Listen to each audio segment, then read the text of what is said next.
Progress in the deer industry has been led initially by entrepreneurs who saw this as a wonderful resource and learnt how to farm them, and AgResearch got involved and did the basic biology, and AgResearch drove the start of performance recording in deer. Deer Select started in 2005 as a complete package through AgResearch.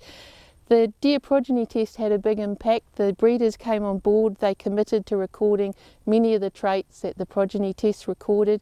We saw a huge improvement in the quality of recording, and that's flowed through into much better and more robust breeding values and a lot better sign-on and uptake by breeders and commercial farmers. Breeding values is where we take measurements on the animal and we correct for what we call known environmental effects.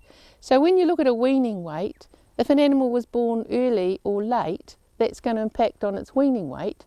But we need to separate out what is genetic. So by being able to get all these records correct for date of birth and age of dam and any mob effects, we can get a handle on what that genetic component is that will be passed on to their progeny.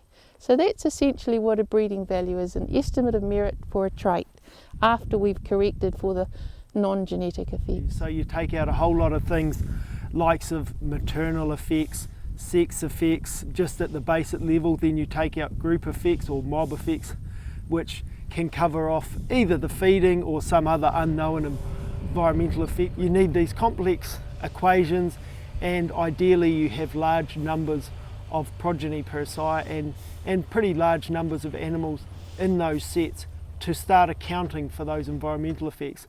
And then when we work in Deer Select to know that we're going to have breeding values that are solid from one farm to the next, we have linkage, so we have the same sire used between one farm and the next.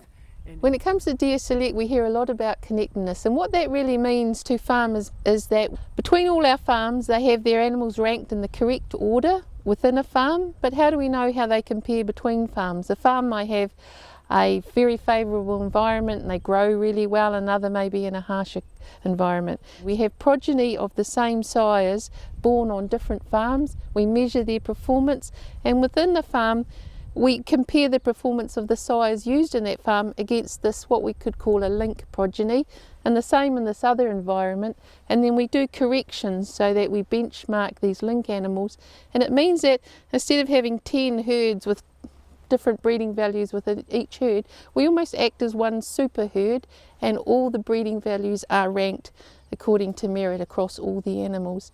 The deer progeny test meant that we had sires from all the diverse herds came into 3 farms, Invermay was one of them, and we assessed the performance of their progeny, and those sires were also used in their home herds.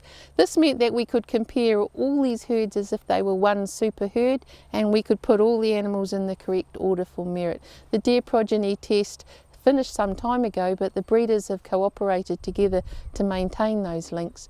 So for the first part of Deer Select, the emphasis had been quite strongly on growth. Great progress has been made in those, and so now it's time to look broader, and so we're seeing things like early conception date, so some places where some are dry, having hinds fawn earlier means that the fawns are bigger at weaning, can be weaned earlier in different management aspects. We've also got meat as an increasing importance. We want to do things in our genetic program that also enhance the eating experience for our consumers if we want venison to be a premium product. So we have work on eye muscle area. We've also got work on the health traits which came out of science. This is still a bit in the research phase. It's looking very promising. Through the progeny test we found that animals had various levels of an immune saliva antigen for internal parasites. So how do you deliver that to industry? So we now have a research BV. We know it's heritable, we know it's variable. Breeders now have the ability to select animals with higher levels of that antigen. So it would be nice to make progress in survival because that's obviously important for profitability and animal welfare.